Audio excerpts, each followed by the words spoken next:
And so I would say with regards to fiction, if you take someone like Dostoyevsky, who I think is a favorite of mine, by the way, I would highly recommend that you read all 5 of his great novels, because they are unparalleled in their psychological depth.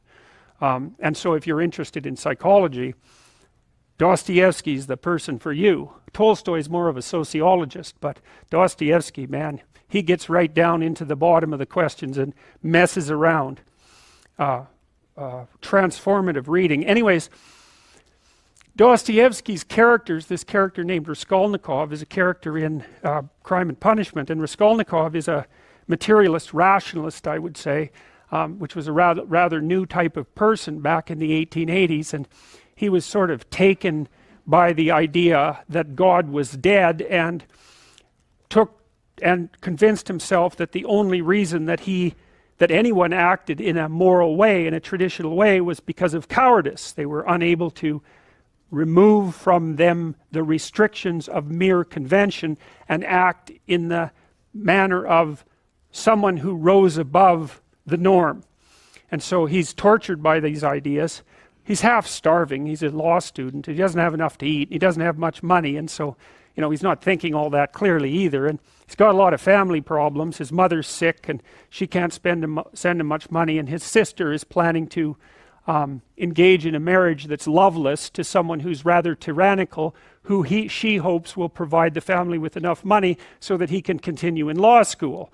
And they write him brave letters telling him that she's very much in love with this guy, but he is smart enough to read between the lines and realizes that his sister is just planning to prostitute herself in an altruistic manner, and he's not very happy with that. And then at the same time as all this is happening, he becomes aware of this pawnbroker who he's pawning his last possessions to, and she's a horrible person, and not only by his estimation, she pawns a lot of things for the neighborhood, and people really don't like her. She's grasping and cruel and deceitful and resentful, and she has this niece who's not very bright, intellectually impaired, whom she basically treats as a slave and beats all the time. And so Raskolnikov, involved in this mess and half starved and a bit delirious, and possessed of these strange new nihilistic ideas,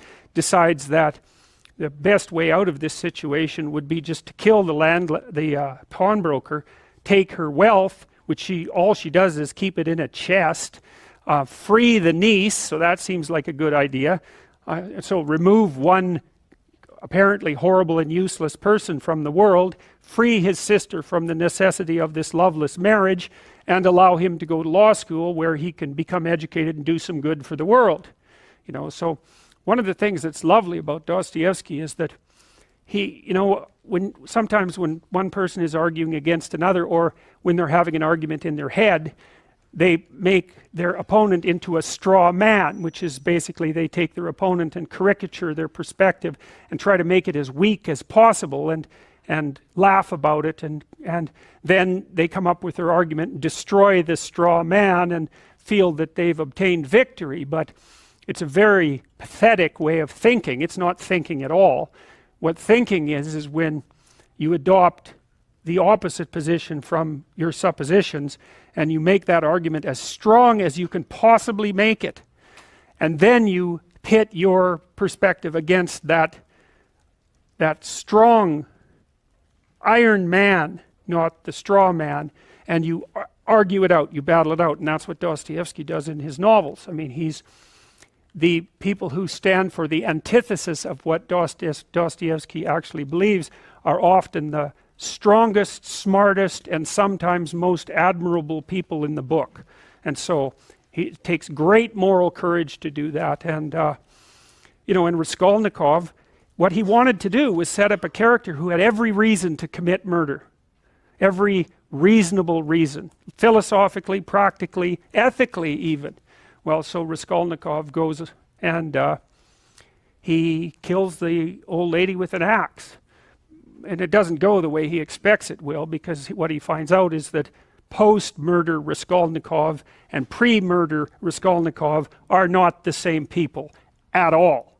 They're not even close to the same people. He's entered an entirely different universe.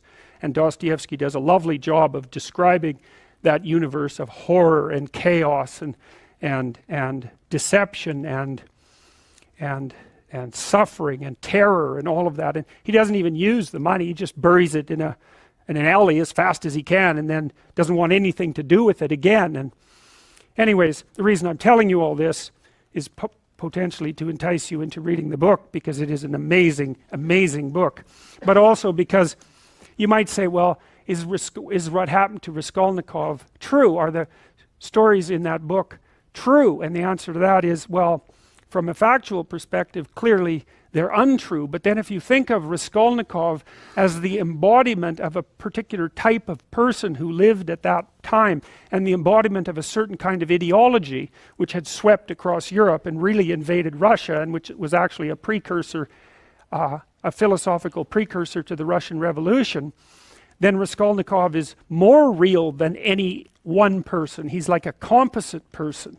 He's like a person whose irrelevancies have been eliminated for the purpose of relating something about the structure of the world. And so I like to think of those things as sort of meta-real.